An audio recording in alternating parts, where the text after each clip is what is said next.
سورہ ہود آیت نمبر 84۔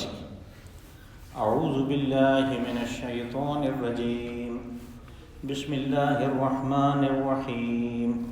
وَإِلَىٰ مَدْيَنَ أَخَاهُمْ شُعَيْبًا قَالَ يَا قَوْمِ اعْبُدُوا اللَّهَ مَا لَكُم مِّنْ إِلَٰهٍ غَيْرُهُ وَلَا تَنقُصُوا الْمِكْيَالَ وَالْمِيزَانَ إِنِّي أَرَاكُم بِخَيْرٍ وَإِنِّي أَخَافُ عَلَيْكُمْ عَذَابَ يَوْمٍ مُّحِيطٍ وَيَا قَوْمِ أَوْفُوا الْمِكْيَالَ وَالْمِيزَانَ بِالْقِسْطِ وَلَا تَبْخَسُوا النَّاسَ أَشْيَاءَهُمْ وَلَا تَعْثَوْا فِي الْأَرْضِ مُفْسِدِينَ بَقِيَّتُ اللَّهِ خَيْرٌ لَكُمْ إِن كُنتُم مُّؤْمِنِينَ وَمَا أَنَا عَلَيْكُمْ بِحَفِيظٍ قَالُوا يَا شُعَيْبُ وَصَلَاتُكَ تَأْمُرُكَ أَن نَّتْرُكَ مَا يَعْبُدُ آبَاؤُنَا أَوْ أَن نَّفْعَلَ فِي أَمْوَالِنَا مَا نَشَاءُ إِنَّكَ لَأَنتَ الْحَلِيمُ الرَّشِيدُ قال يا قوم أرأيتم إن كنت على بينة من ربي ورزقني منه رزقا حسنا وما أريد أن أخالفكم إلى ما أنهاكم عنه إن أريد إلا الإصلاح ما استطعت وما توفيقي إلا بالله عليه توكلت وإليه أنيب صدق الله العظيم۔ وَإِلَىٰ مَدْيَنَ أَخَاهُمْ شُعَيْبًا، اور مدین کی طرف ہم نے بھیجا ان کے بھائی حضرت شعیب علیہ السلام کو۔ قال یا قوم اعبدوا اللہ ما لکم من الہ غیر، حضرت شعیب علیہ السلام نے قوم کے لوگوں سے مخاطب ہوتے ہوئے کہا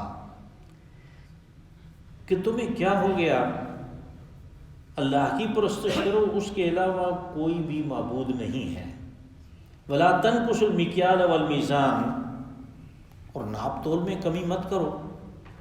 انی اراکم بخیر وانی اخاف علیکم عذاب یوم محیط، میں دیکھتا ہوں کہ تم خوشحالی کے دن بسر کر رہے ہو، لیکن ساتھ ہی یہ بھی محسوس ہوتا ہے کہ تمہیں ایک گھیرنے والے دن کا عذاب آ دبوچے گا۔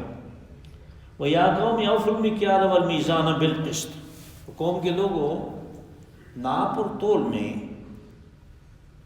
عدل اور انصاف سے کام لو۔ وَلَا تَبْخَسُوا النَّاسَ أَشْيَاءَهُمْ، اور لوگوں کو حقوق دینے میں کمی مت کرو۔ وَلَا تَعْثَوْا فِي الْأَرْضِ مُفْسِدِينَ، اور زمین میں فساد مچاتے ہوئے مت چلو پھرو۔ بَقِيَّتُ اللَّهِ خَيْرٌ لَكُمْ إِن كُنتُم مُّؤْمِنِينَ، جو منافع صحیح طریقے پہ تمہیں حاصل ہو یہ تمہارے لیے بہتر ہے اگر واقعی تمہارا ایمان ہے تو۔ وما انا علیکم بحفیظ، اور میں کوئی تمہارے اوپر نگران بنا کے نہیں بھیجا گیا۔ قالوا یا شعیب وصلاتک تأمرک ان نترک ما یعبد آباؤنا او ان نفعل فی اموالنا ما نشاء، وہ کہنے لگے کہ اے شعیب علیہ السلام، کیا تمہاری نمازیں تمہیں یہ حکم دیتی ہیں کہ ہم ان کی پوجا پاٹ چھوڑ دیں جن کی پوجا پاٹ ہمارے باپ دادا کرتے آئے ہیں، یا اپنے اموال میں جو تصرف ہے، جو ان کو خرچ کرنا ہے، وہ اپنی مرضی سے ہم نہ کریں؟ انک لانت الحلیم الرشید، تو کیا تم ہی ایک بڑے دانا اور ایک اچھے آدمی ہم میں رہ گئے ہو۔ قال یا قوم ارأیتم ان کنت علی بینۃ من ربی، کہا کہ قوم کے لوگوں تمہیں معلوم ہونا چاہیے کہ میں اپنے رب کی طرف سے ایک روشن دلیل کے اوپر تھا۔ وَرَزَقَنِي مِنْهُ رِزْقًا حَسَنًا، اور اس کے اوپر اس نے مجھے رزق حسن یعنی علم وحی سے نوازا، مجھے رسول بنایا۔ وَمَا أُرِيدُ أَنْ أُخَالِفَكُمْ إِلَىٰ مَا أَنْهَاكُمْ عَنْهُ، اور میرا یہ کوئی پروگرام نہیں ہے کہ تمہیں منع کر کے کام ناپنے تولنے سے منع کر کے میں خود اس چیز کو اختیار کر لوں۔ ان اريد الا الاصلاح ما استطعت، میرا تو ارادہ یہ ہے کہ تمہاری اصلاح ہو، جتنا کہ میری طاقت ہے وہ میں کروں۔ وما توفیقی الا باللہ، اور مجھے جو توفیق عنایت ہوگی وہ صرف اللہ کی طرف سے ہے۔ علیہ توکلت والیہ انیب، میرا اسی پہ بھروسہ ہے اور میں اسی کی طرف رجوع کرتا ہوں۔ یہاں سے پچھلے واقعات کے تسلسل میں ایک اور نبی حضرت شعیب علیہ السلام کا واقعہ شروع ہوتا ہے۔ یہ جو رسول ہیں شعیب علیہ السلام، انہوں نے اس سورہ مبارکہ میں بھی اور دوسری جگہوں پہ بھی جو دلائل دیے قوم کو اللہ کی توحید کے اور لوگوں کے حقوق ادا کرنے کے، وہ اتنے زبردست ہیں کہ رسول اللہ صلی اللہ علیہ وسلم نے فرمایا کہ کان شعیب خطیب الانبیاء، کہ حضرت شعیب علیہ السلام انبیاء کے خطیب ہیں، یعنی وہ دلیل سے انہوں نے بات کی۔ یہ کون ہیں اور یہ علاقہ کون سا ہے جہاں پہ یہ آئے؟ یہ اصل میں مدین جو ہے وہ کسی علاقے کا نام نہیں ہے، بلکہ یہ قبیلہ ہے۔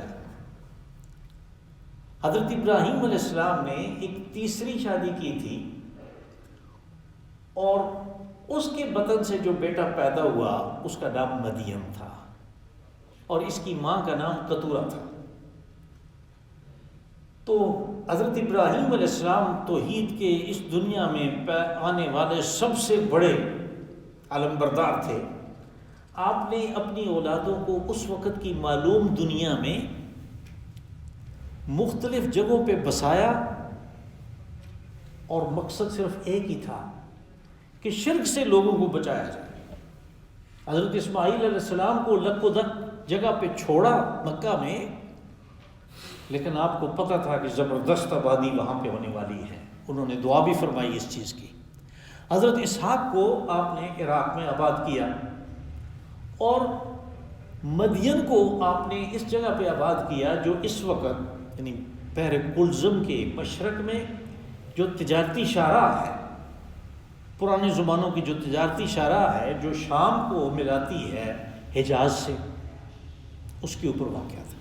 یہ راستہ بحر کلزم کے، جس کو ریڈ سی کہتے ہیں، بحر احمر، اس کے کنارے کنارے سے جاتا ہے، لیکن جب اس جگہ پہ پہنچتا ہے کہ جہاں سے مصر مطلب یہ سمندر ختم ہو جاتا ہے اور آخری بندرگاہ آ جاتی ہے عقبہ جو اسرائیل کے قبضے میں آج کل، تو وہاں پہ جو مشرقی سمت ہے یعنی حجاز سے متصل علاقہ جو ہے وہ زبردست گھنے قسم کے جنگلات ہیں، گھنے قسم کی اور بڑی سرسبز و شاداب علاقہ ہے، اور پھر تجارتی شاہراہ کے اوپر بھی واقع ہے، تو وہ لوگ کافی خوشحال تھے۔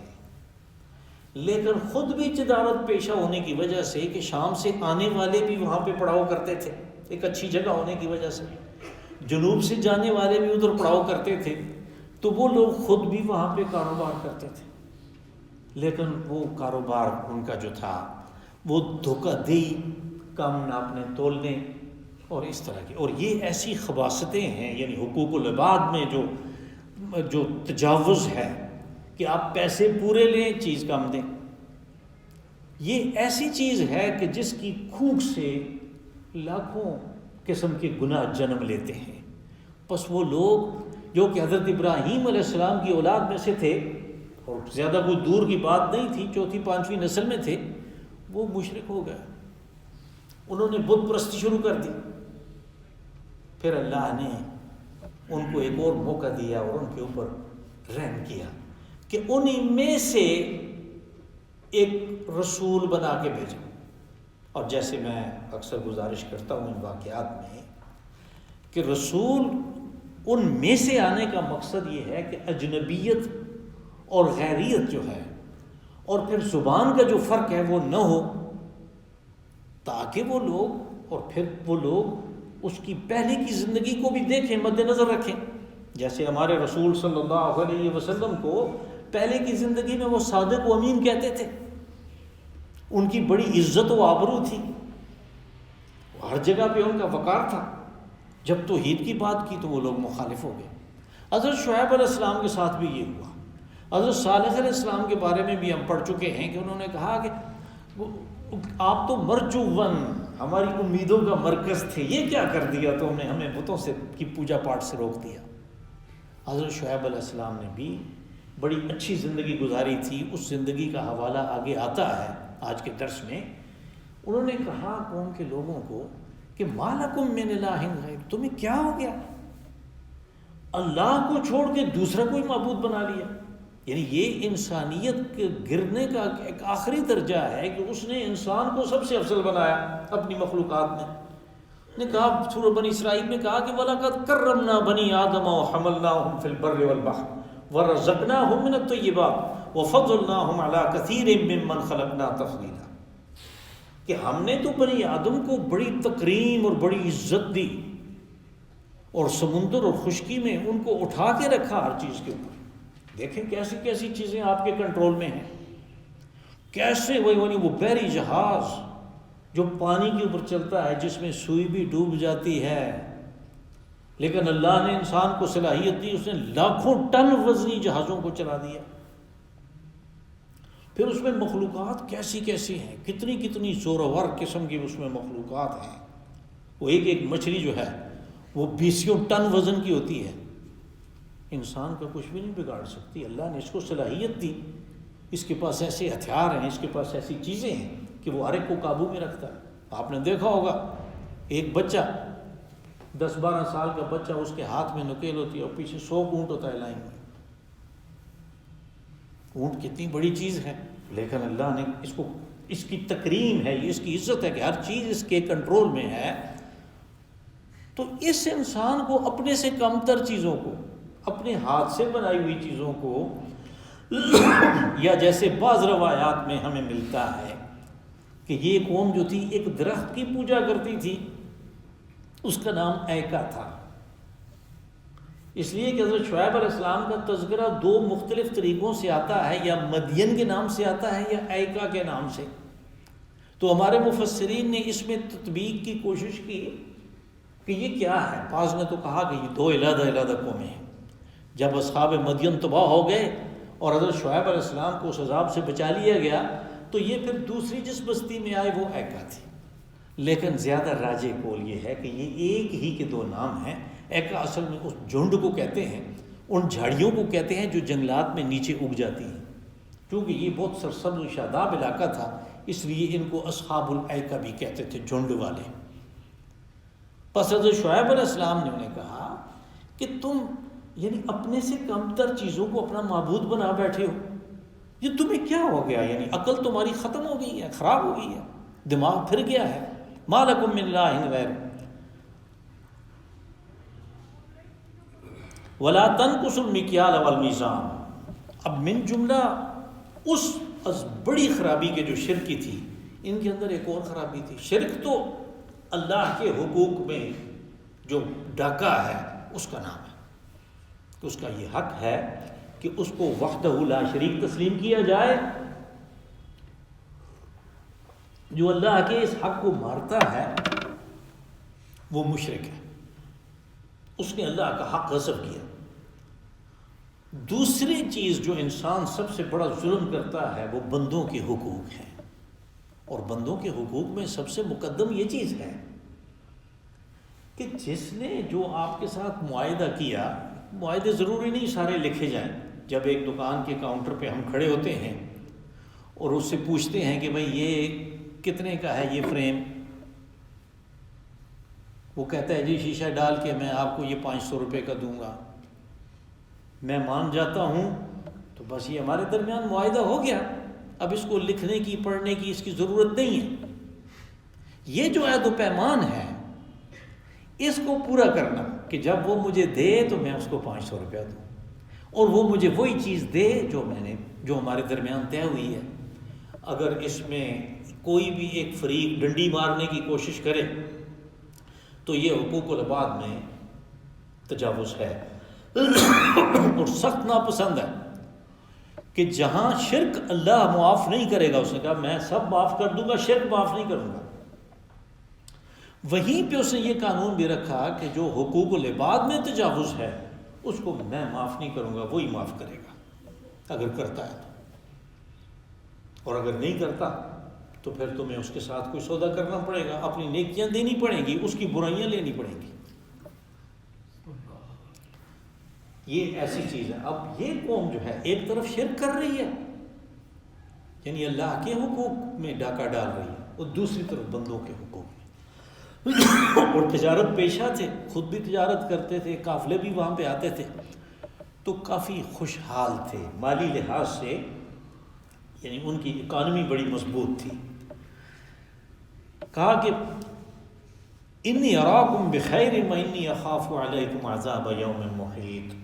اراکم بخیر یعنی میں دیکھتا ہوں کہ کافی خوشحالی کی زندگی گزار رہے ہو، تمہیں کوئی تنگ دستی نہیں ہے، کوئی مسئلہ نہیں ہے، معیشت کا کوئی مسئلہ نہیں ہے، لیکن پھر بھی اس کے باوجود اللہ کا شکر گزار ہونے کے بجائے تم نے اللہ کے اور بندوں کے حقوق پہ ڈاکہ ڈالا، تو مجھے اندیشہ ہے کہ تمہیں ایک ایسے دن کا عذاب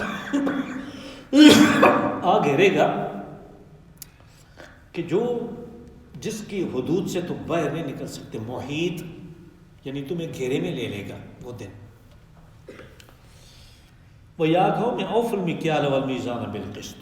اب وہ منفی بات تھی کہ یہ نہ کرو، یہ حکم دیا مثبت طریقے سے کہ ناپنا اور تولنا جو ہے اس کو بالقسط، انصاف اور عدل کے ساتھ کرو۔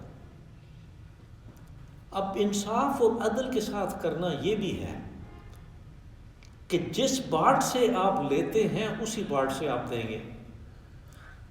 کبھی کبھی ایسے بھی ہوتا ہے کہ دھوکے باز دینے کا پتھر اور رکھ لیتا ہے، لینے کا اور رکھ لیتا ہے۔ یوں لینے والے کو نظر تو یہ آتا ہے کہ یہ اس نے کلو رکھا ہوا ہے، وہ کلو نہیں ہوتا۔ تو یہ بھی اس میں ایک اسی طرح کے تجاوز ہے، اسی طرح کا غصب ہے، جیسے کم ناپے اور تولے، کوئی ٹرک اس میں سے کر لے۔ اور پھر اس میں ایک اور چیز بھی ہے، بعض اوقات ایسے بھی ہوتا ہے کہ اس تجارت میں کبھی کبھی ایسے بھی ہوتا ہے کہ دکاندار کسی اور پیمانے سے لیتے ہیں، مثلاً انہوں نے تول کے لیا اور دیتے وقت وہ اس کو گن کے دیتے ہیں یا اس کو ناپ کے دیتے ہیں، یہ بات بھی اسی طرح غلط ہے۔ جس پیمانے سے لینا ہے اسی سے دینا ہے، سوئی گیس والی بات نہیں کرنی کہ وہ دیتے تو کسی اور باٹ سے ہیں۔ یہ سی این جی اسٹیشن والوں کو سوئی گیس جو دیتے ہیں وہ والیوم سے دیتے ہیں، حجم سے دیتے ہیں، اور ان کو ساتھ میں آرڈر ہے کہ تم نے اس کو کلو میں تول کے دینا ہے۔ یہ قوم شعیب ہے، قوم شعیب جس بربادی سے دوچار ہوئی اسی سے یہ محکمے بھی ہوئے۔ زمین سے گیس نکلتی ہے، اللہ نے اس کے گیس کے جو ذخائر وہاں پہ رکھے ان کے لیے کوئی ادائیگی وہ نہیں چاہتا، وہ نہیں لیتا، ان سے کچھ بھی نہیں لیتا۔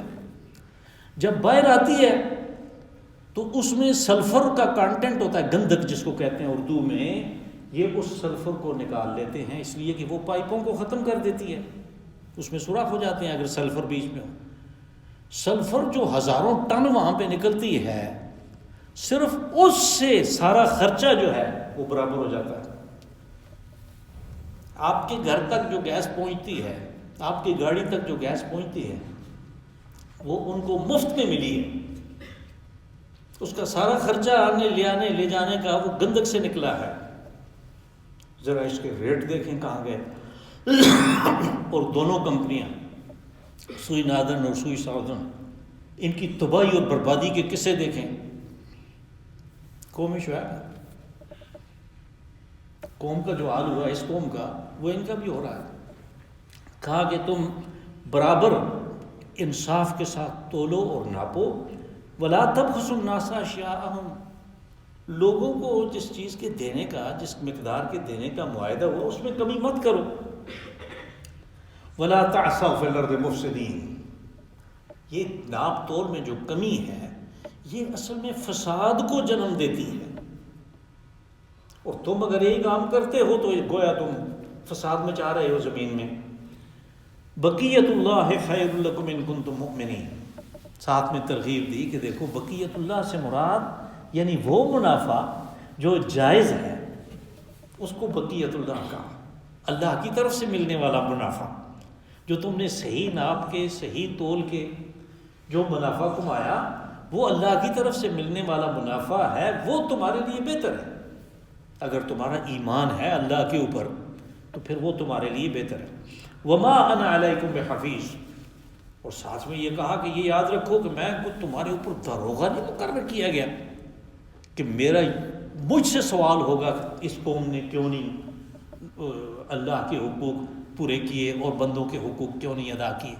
مجھ سے سوال نہیں ہوگا، میرا کام پیغام پہنچانا ہے، وہ میں نے پہنچا دیا، میں کچھ تمہارے اوپر داروغہ مقرر نہیں کیا گیا۔ قالوا یا شعیب وصلاتک تأمرک ان نترک ما یعبد آباؤنا، کہنے لگے کہ شعیب علیہ السلام یہ جو تم نمازیں وغیرہ پڑھتے ہو تو اس کا یہ مطلب ہے کہ ہم اپنے معبودوں کی جن کی ہمارے باپ دادا پوجا پاٹ کرتے آئے ہیں ان کو چھوڑ دیں۔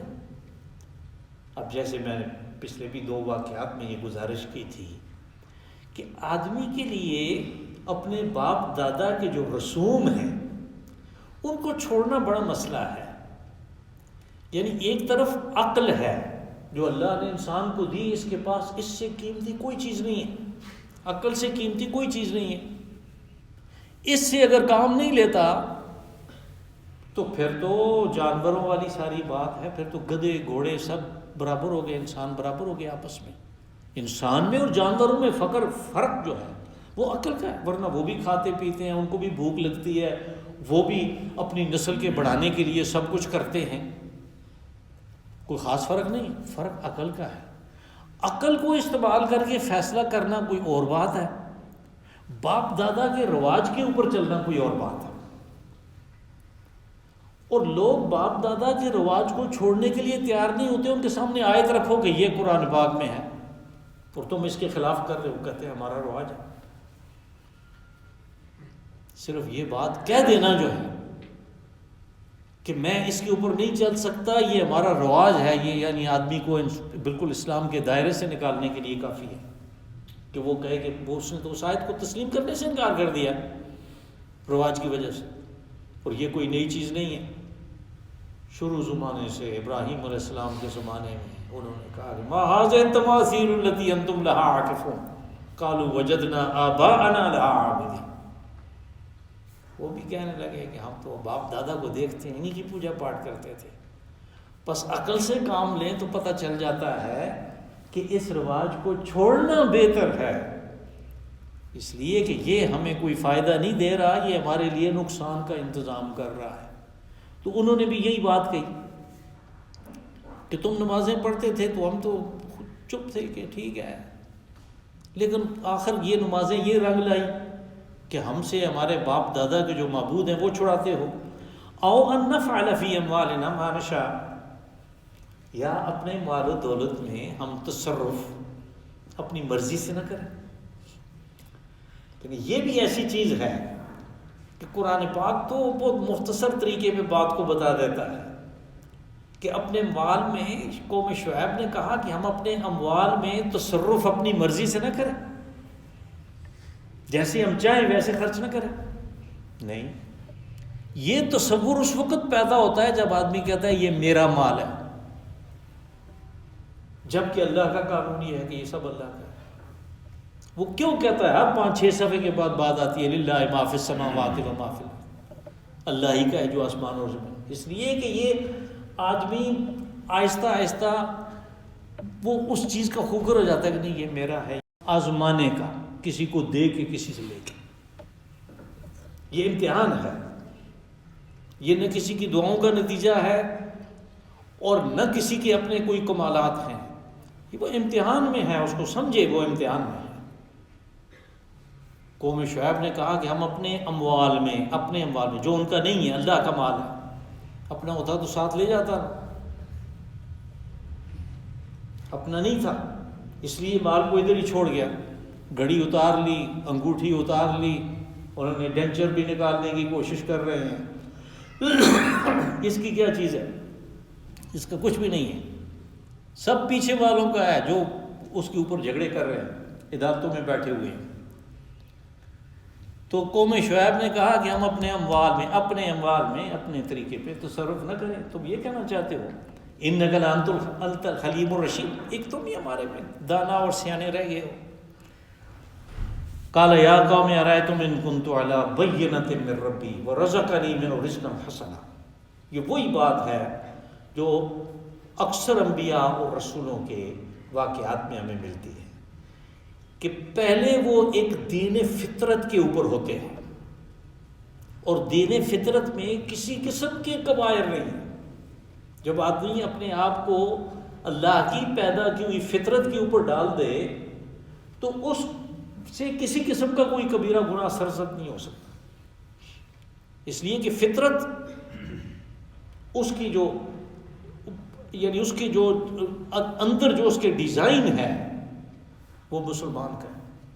رسول اللہ صلی اللہ علیہ وسلم نے فرمایا کہ کل مولود یولد علی الفطرۃ الاسلام، کہ ہر پیدا ہونے والا بچہ اسلام کی فطرت پہ پیدا ہوتا ہے.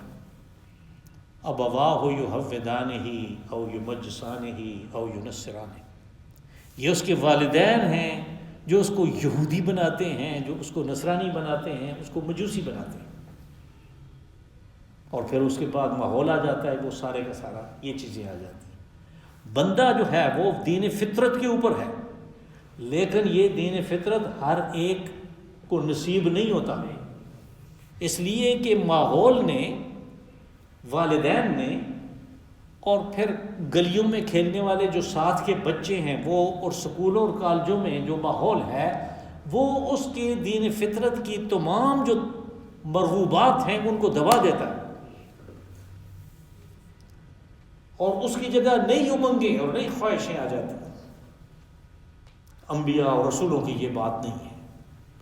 وہ اپنی رسالت کے اعلان سے، توحید کے اعلان سے پہلے کی زندگی میں دین فطرت کے اوپر کوئی گناہ نہیں ہو، کسی قسم کے کوئی ایسے کاموں میں وہ ملوث نہیں ہے. اور اس کو سارے انبیاء نے ایک دلیل کے طور پہ پیش کیا، اپنی حقانیت کی دلیل کے طور پہ پیش کیا. کنت علی بینۃ من ربی، میں اپنے رب کی طرف سے ایک روشن دلیل کے اوپر تھا. یہ روشن دلیل دین فطرت ہے. وَرَزَقَنِي مِنْهُ رِزْقًا حَسَنًا، رزقاً حسنا، ایک بہترین رزق. یہ کیا ہے؟ وہی ہے. حضرت عیسیٰ علیہ السلام نے اپنے مشہور پہاڑی کے اس خطبے میں فرمایا کہ آدمی اس روٹی سے نہیں جیتا. یہ اردو ترجمہ ہے برنباس کی انجیل کا. آدمی اس روٹی سے نہیں جیتا جو وہ منہ سے کھاتا ہے، بلکہ اس کی زندگی، اس کا جینا جو ہے وہ اس وحی کے ذریعے سے ہے. یہ رزق حسنا، یہ علم وحی ہے، یعنی نبوت و رسالت. اسی کو حضرت صالح علیہ السلام نے کہا رحمتاً من وآتانی من رحمتاً، یعنی میں بینہ پہ تھا اور اس نے اپنی طرف سے رحمت کی میرے اوپر، مجھے رسول بنایا. انہوں نے کہا کہ اس نے مجھے وحی دی، یعنی رسول بنایا. رزقاً حسنا. وما اريد ان اخالفكم الى ما انهاكم، کہا کہ میرا یہ پروگرام نہیں ہے. اب یہ چونکہ اس قوم کے اندر سے ایک فرد ہیں، اس لیے اپنی معیشت کے لیے ہو سکتا ہے یہ بھی کاروبار کرتے ہیں، تو اس کاروباری ماحول میں لوگوں کا ایک خیال یہ بھی ہو سکتا ہے کہ کہیں ایسے نہ ہو کہ ہمیں کم ناپنے تولنے سے منع کر کے یہ خود ایسا کام کر کے زیادہ منافع کما کے مارکیٹ کے اوپر قبضہ کرنا چاہتا ہے. بس اس شک کو آپ نے دور کر دیا ان سے کہ میں یہ پروگرام نہیں ہے میرا کہ تمہیں منع کر کے میں خود اس چیز کو اختیار کر لوں. نہیں،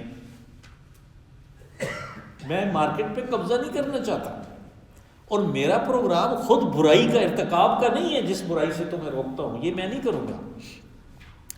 وما تو ان اريد الا الاصلاح ما استطعت، میں جو بار بار تمہیں کہتا ہوں، دن رات تمہارے پیچھے پڑے ہوا ہوں، تو اس میں تمہاری اصلاح مقصود ہے، لیکن وہ کتنی اصلاح میں کر سکتا ہوں جتنی میری استطاعت ہے، اس سے بڑھ کے تو میں کچھ بھی نہیں کر سکتا. وما توفیقی الا باللہ، اور میری پاس جو صلاحیت ہے، جو توفیق ہے، وہ صرف اللہ کی طرف سے ہے. وہ جو توفیق دیتا ہے تو میں بات کرتا ہوں، وہ نہیں ہے تو میں کچھ بھی نہیں کہہ سکتا۔ علیہ توکلت و الیہ انیب، اور یہ کہ میرا بھروسہ اللہ کے اوپر ہے۔ یہ بھروسہ جو ہے کام کرنے کے بعد، دیکھیں حضرت شعیب علیہ السلام نے کتنے دلائل دیے، کتنا کچھ کیا، اور واللہ عالم یعنی تورات کے مطابق تو ان کی اپنی عمر جو ہے وہ 147 برس تھی۔ اتنا زمانہ وہ لگے رہے اور دن رات وہ کرتے رہے، اور یہاں پہ تو مختصر ہے، دوسری جگہوں پہ قوم نے یعنی ان کے ساتھ تمسخر کیا، کیا کچھ نہیں کیا، لیکن انہوں نے یہ سب کچھ کرنے کے بعد کہا کہ میرا بھروسہ اللہ کے اوپر ہے۔ یعنی میرا مطلب جو ہے مشن، وہ کام کرنا ہے، وہ تمہیں سیدھے راستے پہ لگانا ہے، نتیجہ اللہ کے حوالے، اور میرا رجوع بھی سارا اللہ کی طرف ہے۔ الیہ انیب، میں اسی کی طرف انابت، رجوع میں اسی کی طرف اختیار کرتا ہوں۔